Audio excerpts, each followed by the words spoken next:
The Stack. People, Business, Technology. With Dan Tomaszewski of Everything MSP.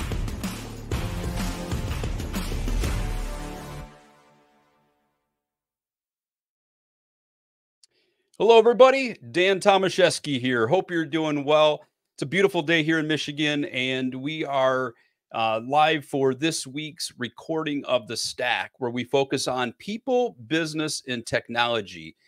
And each week, we're constantly looking for new topics to be able to address that help you in your business. We're always looking for ways to help you become more efficient, more productive, more secure, as well as deliver a better customer experience. And last but not least, to become more profitable. And this week, we are going to talk about cyber compliance. And I have my good friend, Alper, who is with Cyberguard 360. We'll go ahead and bring Al in. How you doing, Al? I am terrific there, Dan. How are you? I'm laughing awesome. because, you know, every time I listen to your intro, and I watch the videos too, not just, I don't watch the videos that I'm in, by the way. I think that's one of my, my things, because I never like the way it comes across. But every time I hear them mention your name, I'm like, I'm always reminded when I struggle trying to figure out how to pronounce it. Before you and I first spoke, I'm like, what the hell? This is so no disrespect intended. And I'll tell you, like, when I hear it, it's like, that was like one of the 5th or 6th versions I came up with. So. Right. Well, you know, that's awesome. So many pronunciations, and I think the best is ride a jet ski. I mean, it doesn't even look like it, but I know, but yes, ride a jet ski. Yeah, it's so much fun. You know, I mean, my kids got to learn the alphabet just at a very early age, spelling out. And, that's awesome. Yeah.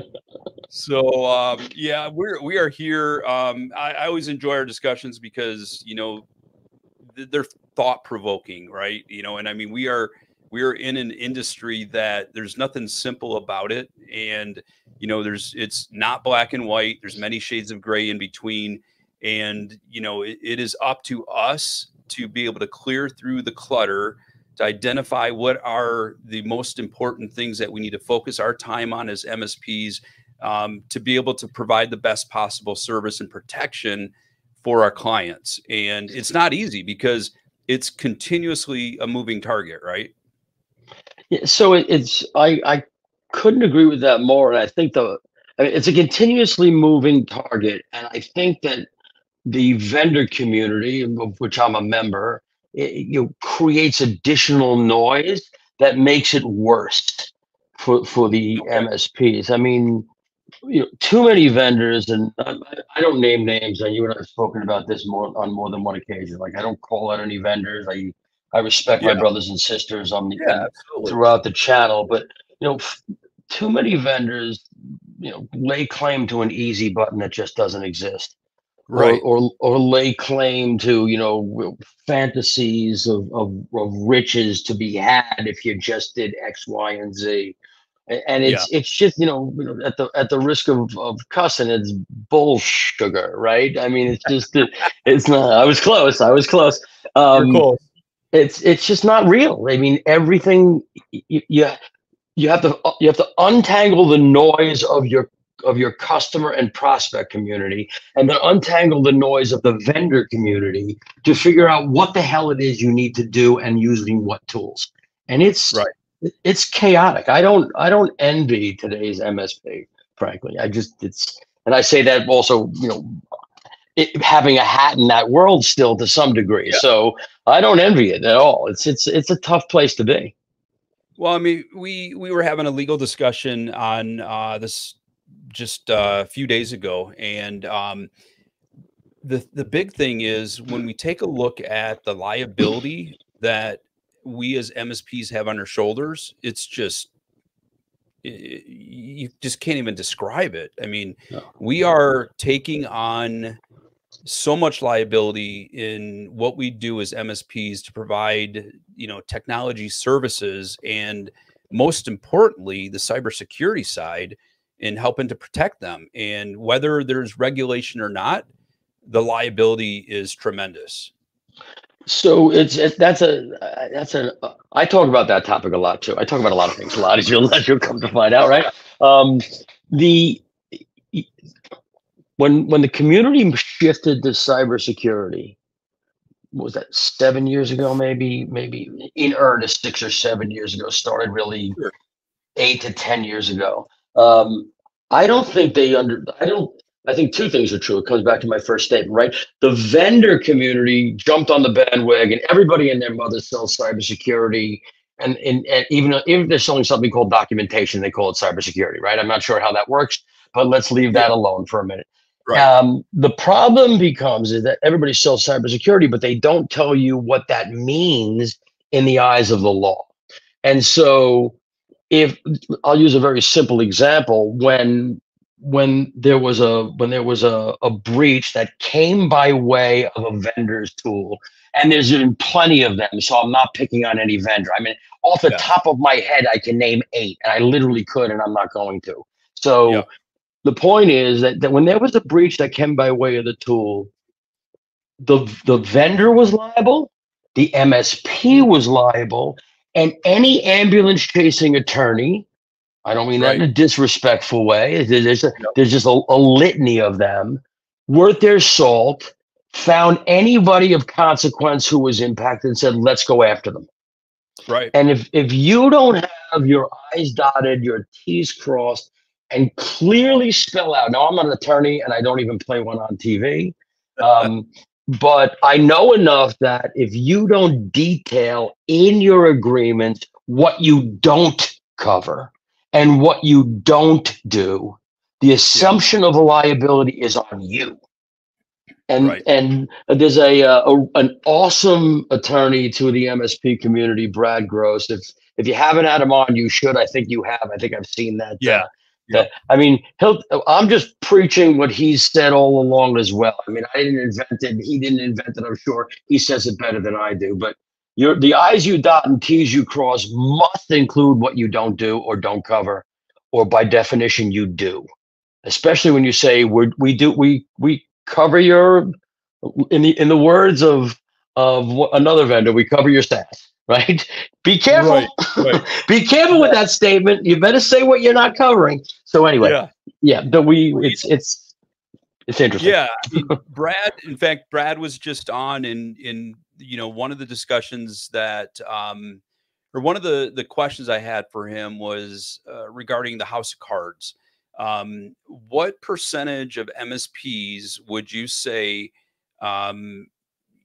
especially looking at their agreement or their stack and their overall operational maturity, it's a House of Cards that is, moments away from collapsing? What do you think the percentage is? So I'm not, I'm torn about answering this. Let's put it, well, because I unfortunately, it's the vast majority. I'll just put it down. I'm not going to put a percentage on it because that's, I don't want to do that.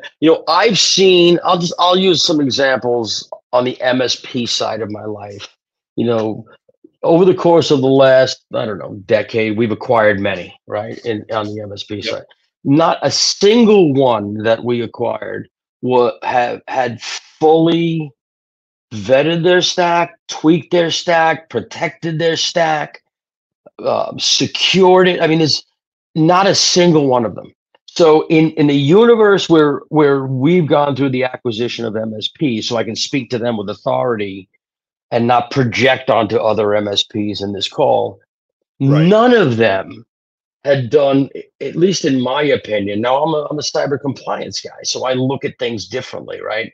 But you at the very least, you should be doing what the manufacturer recommends as best practices to secure the environment. And I can tell you, the ones we acquired didn't. Probably one of the reasons we acquired them, is because they had gotten. The problem that happens in the community is most MSPs are accidental entrepreneurs, great engineers.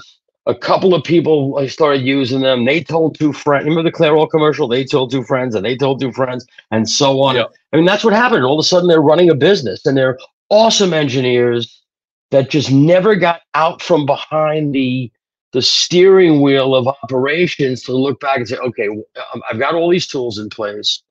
Yeah. How do I tighten them to the point where they're usable and functional, but secure and safe, that we're doing the best possible job in the safest possible manner?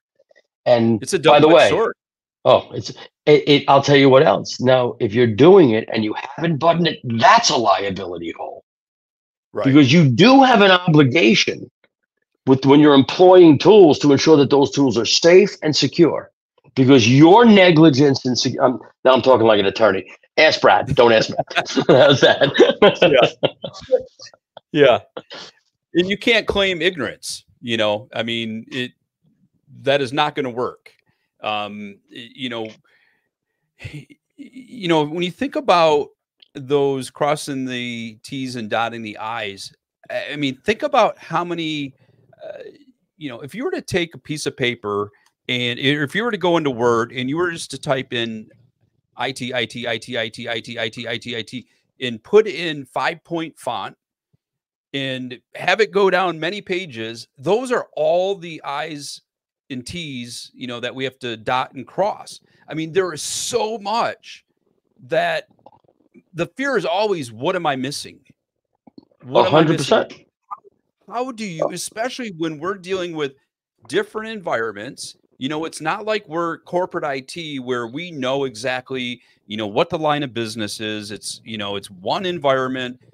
We're talking about managing multiple environments that are all unique, and there is no consistency, and there's always that fear of what we're missing. And I mean, let me ask you, I mean, how do we make sure that we don't miss a beat in some aspect of their environment?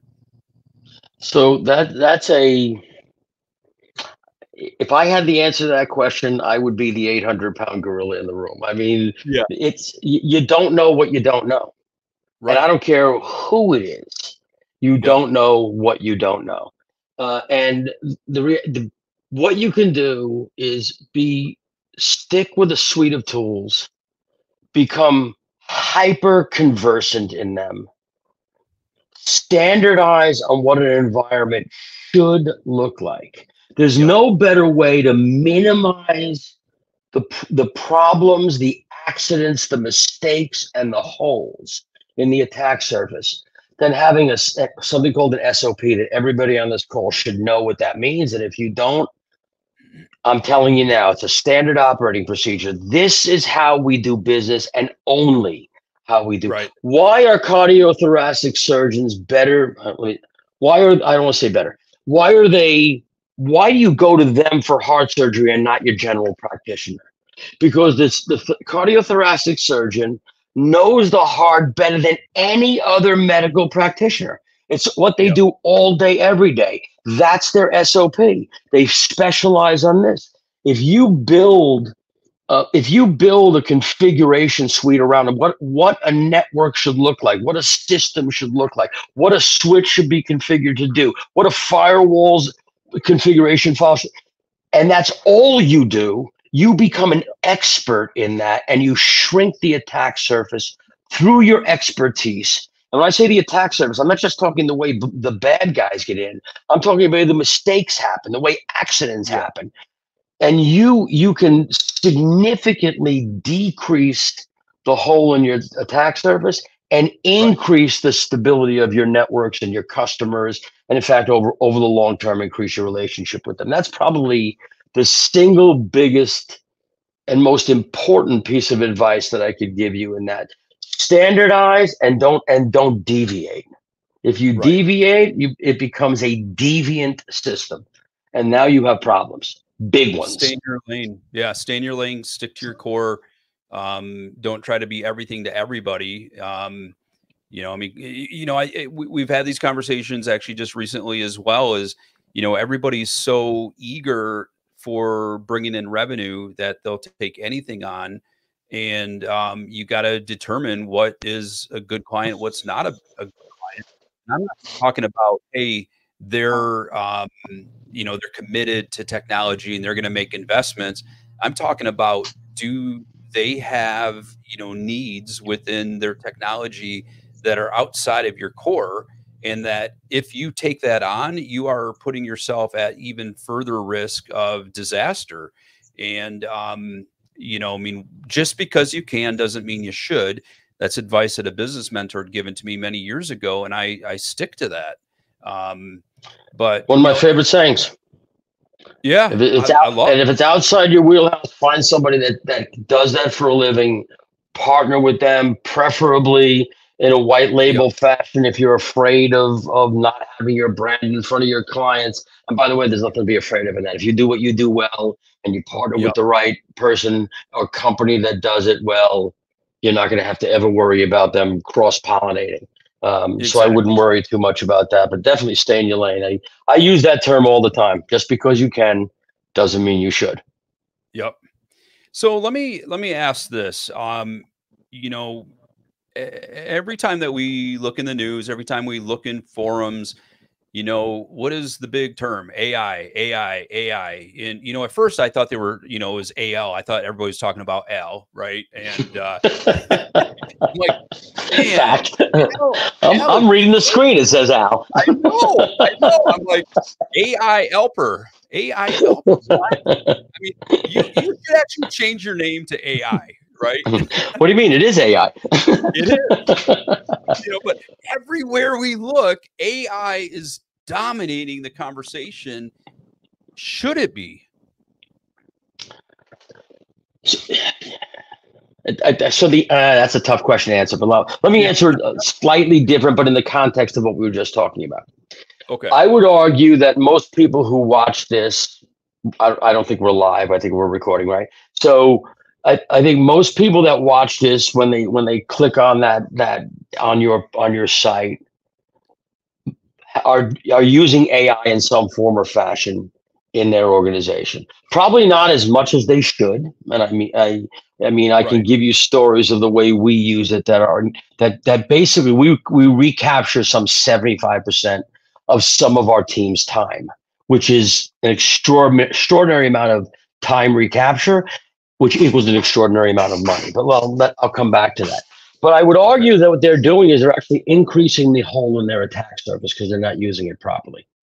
Because what people don't generally understand about AI, and that may or may not be true about people who listen to this, is that everything you enter into AI in order for you to get a response becomes part of their LLM foundation, their large language model. That means every single keystroke that you enter is now available to everybody else who uses that platform.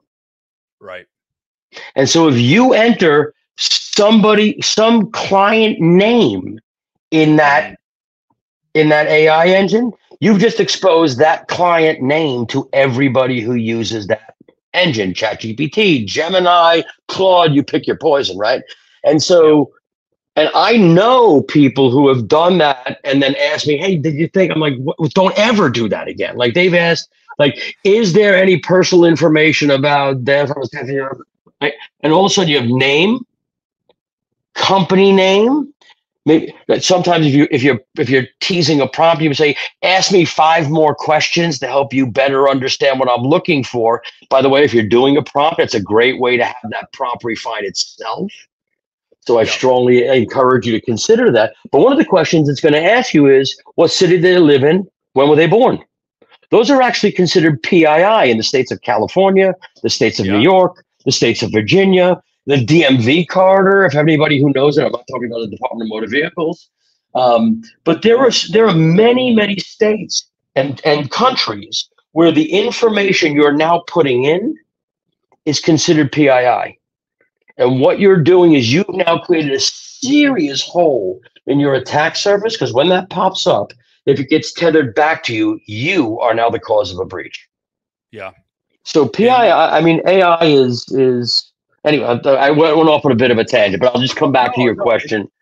I was talking with someone recently, and I said, we were having a conversation about like ChatGPT, and they're like, oh man, I really am blown away by some of the things it can do. I was taking some of our company's sales data and putting it in, and having to do some analysis. And, you know, and I'm just like, you know, you're taking your company sales data and dropping it in.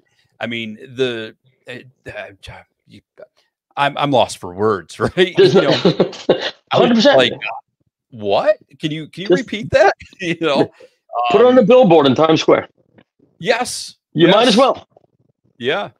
So let me rephrase my original question. Well, you have an additional comment? Yeah, I will. So you hear AI everywhere, and that tends to lead people to believe, all right, this is where I need to start focusing my efforts in the company.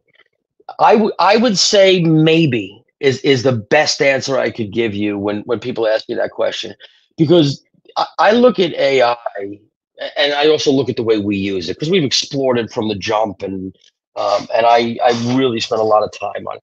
AI is a tremendously valuable and innovative tool. It's an evolutionary step in the tool suite for an MSP. It is the natural progression of the tool set that you have that will help enable your organization to run more effectively, more efficiently, and to a large degree more profitably. As I said, I think before, you know, where we leverage it in some areas of our company, I'm recapturing 75% of some of the team members' time. When you're paying $100,000 for somebody, and I'm recapturing 75% of the time. Now, it's time on task, so it's not everything they do. But for a moment, if it was everything they do, I'm putting $75,000 back to the bottom line. That's what that means. And so the key is to use it effectively and efficiently in helping the operational maturity of your organization. But that's an evolutionary tool. It's not a it doesn't help you grow your business. It helps you make your business more effective, efficient, and profitable. Right.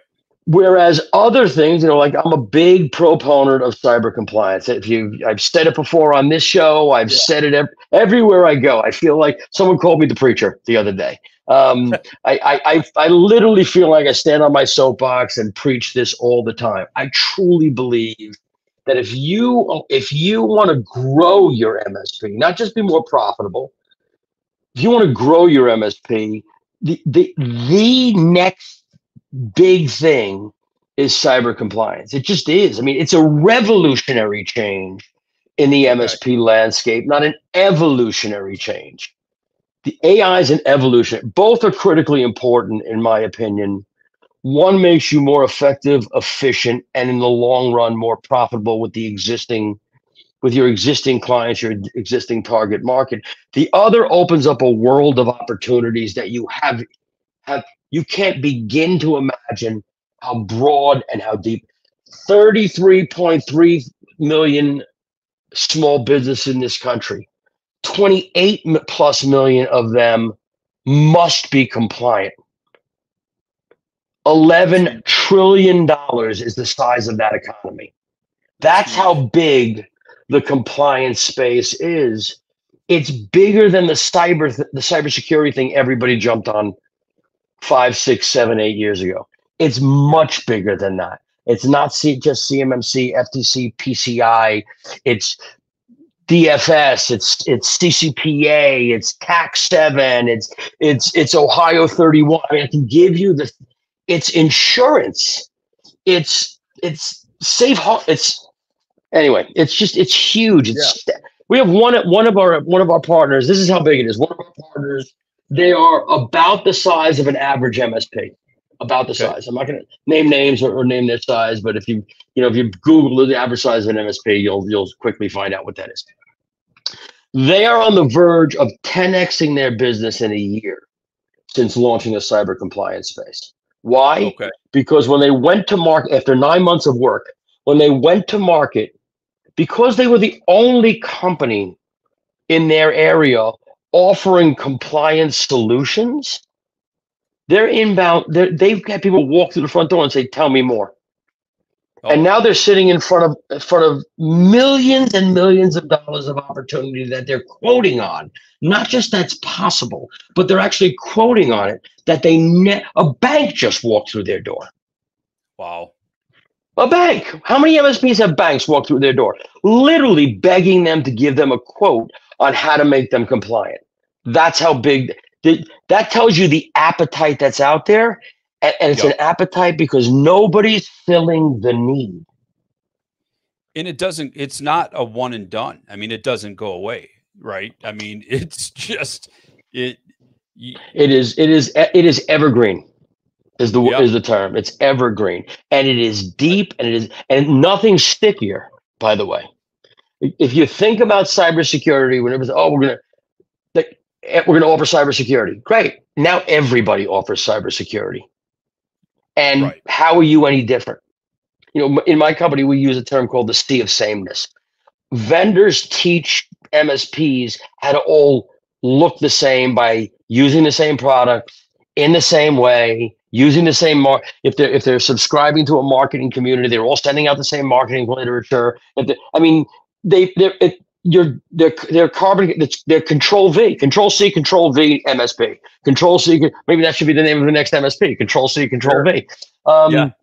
And so how do you differentiate? All of a sudden, these guys are offering a service that nobody's offered ever in the space, and they're getting their doors knocked on, begging them to give them proposals. That's why that's revolutionary, and AI is evolutionary. And the only way to Control C, Control V is to have, number one, the right stack, but number two, to have those SOPs that you talked about, right? You know, because, you know, to use the analogy of McDonald's, right? I mean, you know, you get the same Big Mac at every McDonald's you go to. You get the same experience. It's over and over and over. So that's one thing about like more customer facing. You know, we're talking about policies and procedures that are so critical to ensuring that you don't forget to cross that T or dot the I. You know, without having that in place, it's haphazard, it's chaotic, and it's a recipe for disaster. And real disaster, because the result of a non-compliant solution set. When I say solution set, I'm not just talking about the tools you deliver, but the services you deliver with that and the counsel you give. Because when you're offering cyber compliance services, you're becoming an intimate component of the C-suite, providing them counsel on how to mitigate compliance risk, which is ridiculously sticky. You can't Control C, Control V that. And so, because that counsel is unique to not just the suite of tools you use in your stack, but it's also unique to the services that you buttress that stack with, and what areas of compliance you're covering, to what level you're covering them, et cetera, et cetera. So it's very hard. It's very hard to be a carbon copy of another compliance-centric MSP, because where I've seen compliance-centric MSPs I see them in the same area and they're considering themselves competitors, I'll say do a side-by-side comparison of what you both do. I see 10 things that the two of you don't share. By definition, you're unique. Yep. So let me ask this. You know, you mentioned, you know, an MSP that, you know, is going to be 10Xing their business because of their focus on cyber compliance.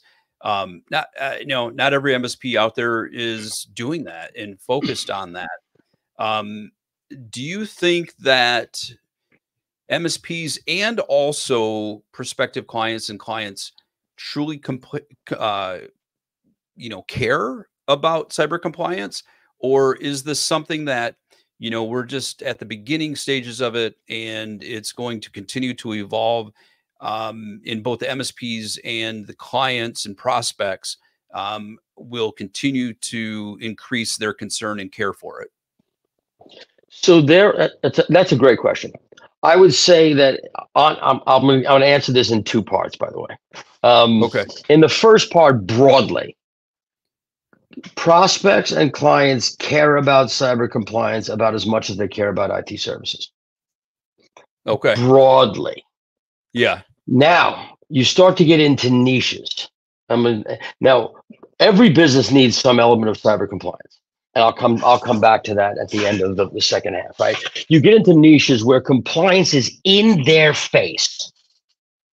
Why is it in their face? Because you've got regulators that don't just say that you have to be compliant and here's what you have to do to be compliant, but they come through the front door every 3 to 5 years and audit for that compliance.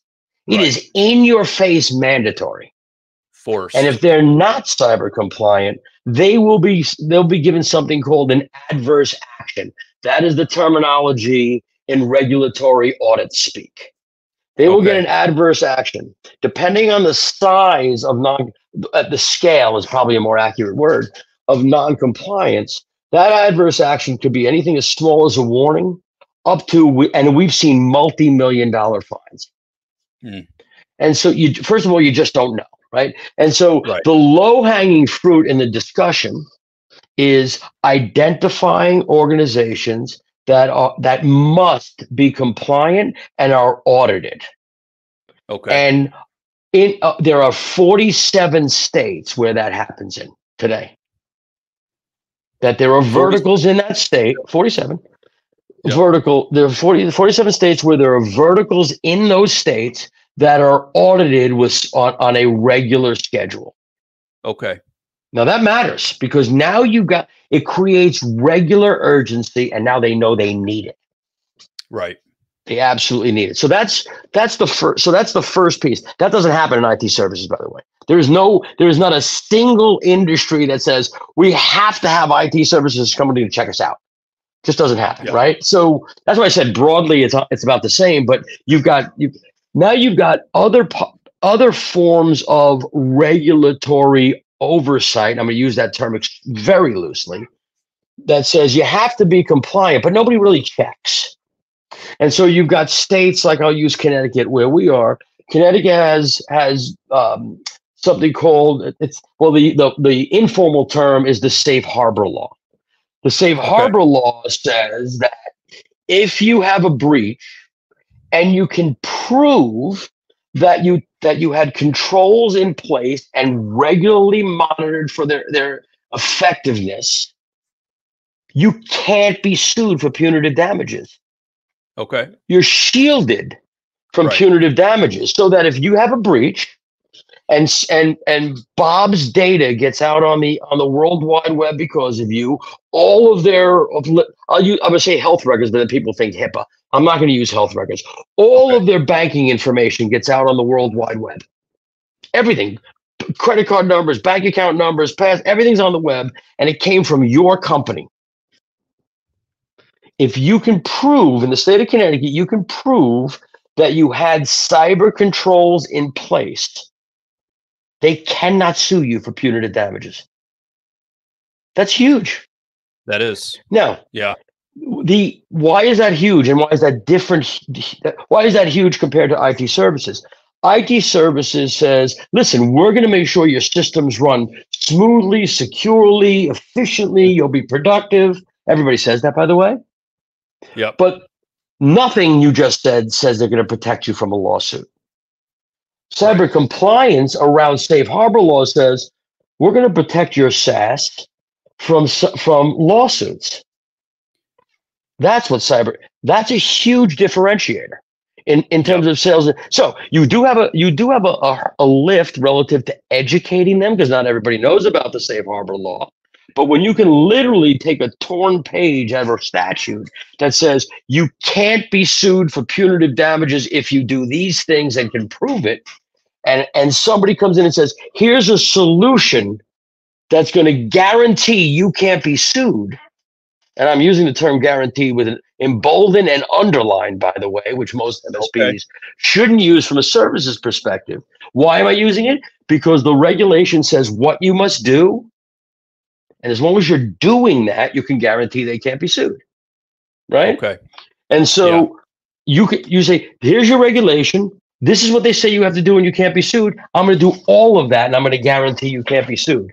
And because cyber compliance doesn't have a lot of labor behind it, you can offer it at a hyper competitive price that it's almost like free money walking through the door. I mean, think about conversations with decision makers.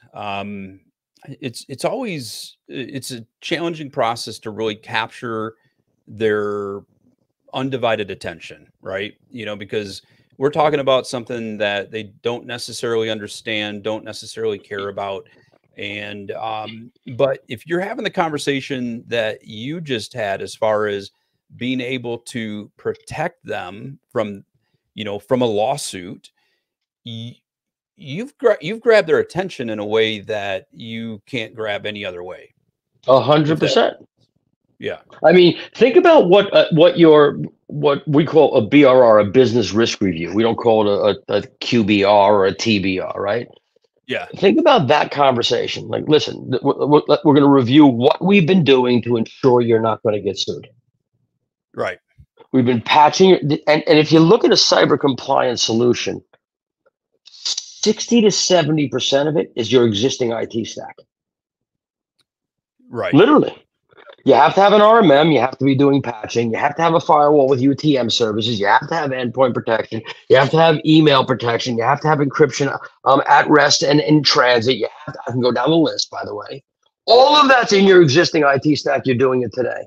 You're simply taking that stack and you're adding to it. So you're taking everything you do today as an MSP and you're adding to it the policy procedure piece of it, the SOPs.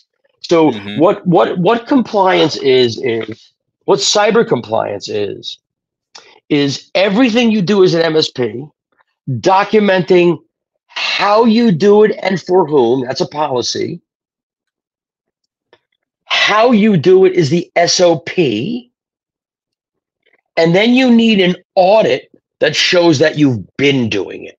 So let me give you a really simple, and that, by the way, those two added pieces, policies and procedures, audit and documentation, those two pieces mixed with IT and cybersecurity is a cyber compliance solution. That's all it is.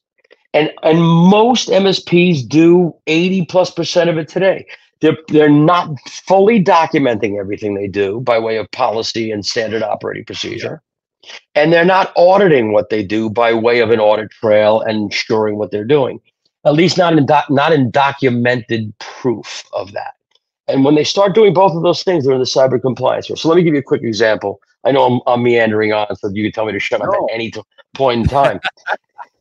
You're delivering endpoint security. So this is your IT services. You have endpoint security on there. One of the policies you have to have is about endpoint protection and security has to include how often and regularly it is updated.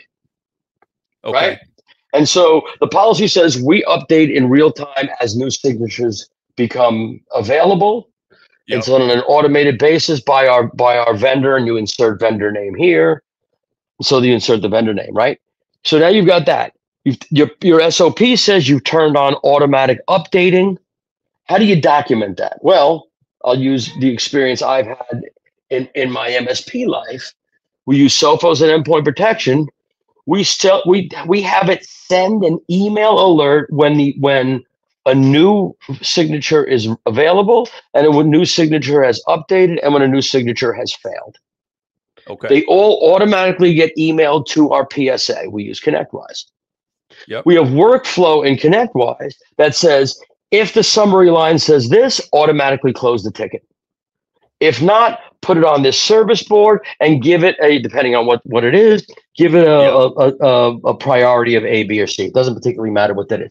What have I just done? I fully documented that not only is the endpoint protection turned on, but that it's updating when it updates, that it updates. All of that documentation is being done automatically, including when it fails and what was done to remediate that. That is cyber compliance.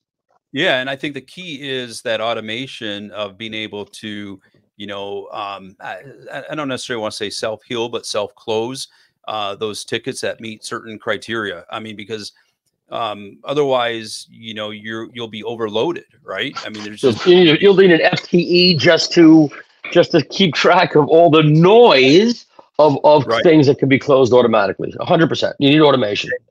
Yeah, I mean, and we are technologists. You know, we live in the world of technology. We, of all people, should be leveraging tools to make our lives more efficient and you know, more productive, et cetera, et cetera.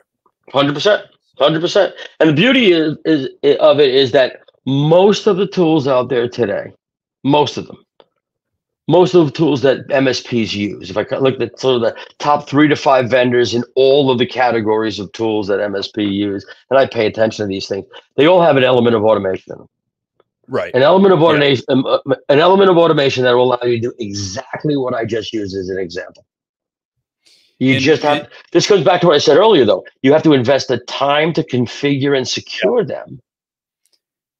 And that investment in time saves you boatloads down the road. Yeah. And that, I mean, just like anything, I mean, I think the pain of doing that, like the pain of saving money, the rewards are further down the road, but you have to make that initial investment in, you know, which is time. And, you know, and the clear benefit and advantage is that this isn't a one-off. This is something that is going to carry across your entire portfolio. And so, you know, what you do today is going to be a long-term investment, and it's a well worth investment. And it's frankly, it's a requirement, right? 100%. And more importantly, I mean, here's what when you do, if you're using the example I just gave you, and, you know, I'm not the smartest guy in the room, just like you know, some things are just too obvious for even me to miss. What is the incredible benefit of that is that the outcome of that, it is the same no matter what client you deploy it to, what system it lives on. It is what does that mean? It means it's scalable. Yeah. You do it once and it happens everywhere that you're doing it. And so, like you said, you have to invest the time to get to where you want to be. Coming back to what I said about our partner that's going to 10x their business, it took them 9 months to build their cyber compliance practice. Literally 9 months of work. Yeah. But I can't imagine there's a single person on this call, and if there is, I want to know their names and where they live, because I'm going to go to their house and beat them about the head and neck, that wouldn't put in 9 months of work to 10x their business. Yeah. I mean, who wouldn't?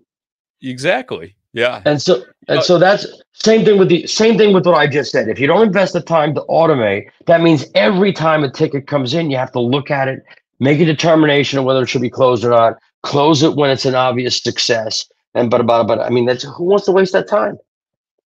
So I want to shift gears a little bit as we begin to wrap up. I mean, you've been in the channel for quite some time. I know you look like you're 29, but you know you've been out there for a while, right? And you need new glasses, Dad. Yeah, exactly. And you know, but it's one of those things that, you know, as we take a look at our tool stack, you know, and what we're adding to our stack, you know, we have to have the right tools. You've been in the channel as an MSP and you saw where there was a gap. You seized on the opportunity and built Cyberguard 360. What, you obviously knew what the need was out there, but when we take a look at, you know, what you offer compared to others that are out there, you know, what are some of the differentiating factors of what Cyberguard 360 provides compared to maybe other solutions that are out there? That's a great question. So I'm going to say something that is going to run counter to what I said earlier. Okay. For what we do, we're the easy button. Remember I said, everybody says you have an easy button. It's not really an easy button. For what we do, we don't do everything. But when you look at our suite, our dark web monitoring, our simulated phishing, our policy and procedure management, our risk assessment, our pen test, if you look at our suite of tools, we're the easy button in the sense that you can execute and you can deploy them and execute on them in the least number of steps of any of our competitors. That's a fact. I know. I look at our competitors. We do at least on an annual basis, evaluate that to see where we are. Less number of clicks to execute on it. More importantly, all of our tools are integrated under the hood. So when we generate on an automated basis an employee vulnerability index report, which tells a business owner how risky their employees are relative to their organization. It evaluates the employee's performance on awareness training, weekly awareness micro trainings, how they performed on simulated phishing, is data on the dark web, have they attested to policies and procedures, are there vulnerabilities sitting on their assets? It looks at all of that for the employee and generates an homogenized score, a risk score about that employee. You just can't do that anywhere else. And more importantly, if those reports are generated, you can literally set them to generate automatically. We create them. So it's not like, we're not asking you to generate a report even, and automatically send them to your customer every month. I mean, these are the things because I come from where this audience comes from, the MSP world.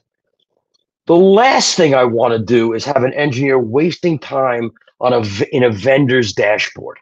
That's literally the least productive use of an employee's time, fiddling around, futzing around with a vendor's dashboard, unless they're in the RMM and need remote access. I mean, beyond that, even time entry on tickets is a pain in the rear end. You need it because how else are you going to bill? But it's a lot of time suck. So when we built the platform, I built it through the eyes of myself as an MSP. What do I want? What do I need? And how much time do I want to spend on the BS of making it happen? So you can't get the level of automation, ease of use, or least number of clicks in any other platform out there for where we compete against them. There are things that we don't do. I'm going to say that point blank, but there are things that we do, in my opinion, better than our competitors. Okay. So you're saying the juice is worth the squeeze? Is this the right call? Yes. Right. 100%. I mean, here's the beautiful thing. One of the things that when we came to market, I also believed in: no contracts, no minimums, no kidding. Right? Yeah. The worst you're going to be out if you went in with our Launchpad subscription is $49. Okay. You've invested more than that in just listening to the pitch, for Christ's sakes. Yeah. Jump on Launchpad, go through an onboarding.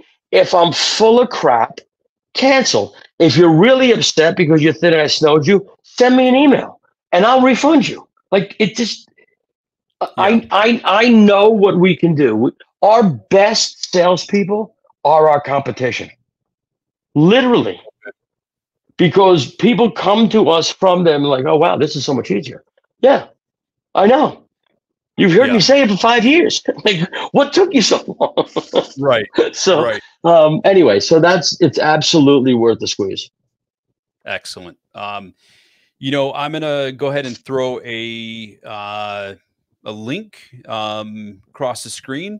This is a link that will take you to everythingmsp.com, and you can see the Cyberguard 360 business showcase listing. Right on there, you can reach out to the team at Cyberguard 360. You can schedule a demo. You can schedule a trial directly from this page. So if you want to learn more about Cyberguard 360 and the tools that they have available to help you build your cyber compliance offering, please check them out. Al, as we say goodbye, any parting words here? So I'm gonna steal 120 seconds. How's that? So first, if you want to email me directly, alper@cyberguard360.com. I meant what I said. I'll refund your money if what I'm saying is not true, and I'll do it we're not even asking you to stick around. How's that? So that's first. Yeah. Or ask me any other questions, by the way. Happy to tell you what I did with the company that's going to 10x their business. Happy to talk about anything you want. We have some really great stuff happening on the platform that I am happy to let you guys know. We're releasing Spanish versions. So there'll be Spanish versions of our training and our micro trainings, and we have white label video blogs. We are coming out with a compliance white label blog that you'll be able to put on your website automatically. And we are weeks away from direct email injections for simulated phishing. So you'll no longer have to whitelist domains, no longer have to whitelist IP addresses. We will directly inject them into 365 and soon directly inject them into Google as well. So no more worrying about spam filtering or any other filtering. You are going to drop your simulated phishing campaigns right in your user's mailbox. That's awesome. Very cool stuff. I love that you continue to, grow and expand and increase the overall value for MSPs. So that's awesome. Well, so I can tell you that I do that because my MSP actually uses it. So yeah. So that is a huge benefit, though, right? I mean, you're doing something for the purpose of your MSP, and it benefits all of your partners. So quick aside on that. I know I don't shut up. I'm sorry. When we build something, we first test it in the MSP. Can the engineers use it? Can the sales team sell it? Do the customers like it? If it ticks all three of those boxes, it goes on the platform. It's just that simple. I think that's actually one of our uniques, right? I mean, I look at competition out there, especially the big boys. They don't enjoy that benefit at all. Yeah. Awesome. Al, thank you so much for your time. As always, it's great to have a conversation with you. Talk about some thought-provoking areas that are so critical as MSPs. And thank you again. And everybody out there listening, until next time, have a great rest of your day, and we'll talk to you soon. Take care, everybody. Thanks, Dan. Appreciate it. Bye, everybody.